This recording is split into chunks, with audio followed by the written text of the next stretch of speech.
Hi, my name's Logan, and this is our plant of the week.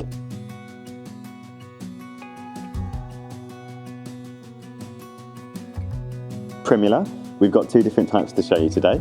We've got polyanthus, which are the tall-stemmed clusters of flowers, and primrose, which are the individual stemmed lower down flowers.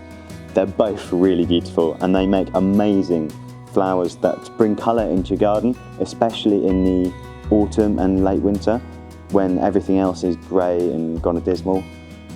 So they really help to pop, especially when you plant them in hanging baskets and wall containers and things like that, so you can see them from inside lighting up the garden.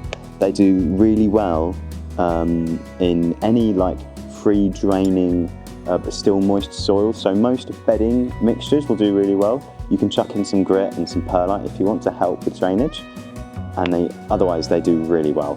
They're really easy maintenance. You'll just need to deadhead every now and again.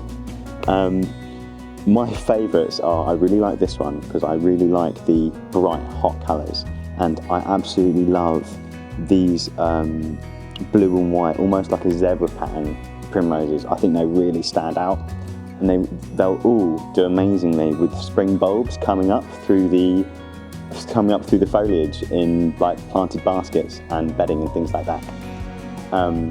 They'll do best in sunnier gardens where they can make the most of that sunshine to bring out the flowers, and they just make a really lovely addition to any garden at any time of year.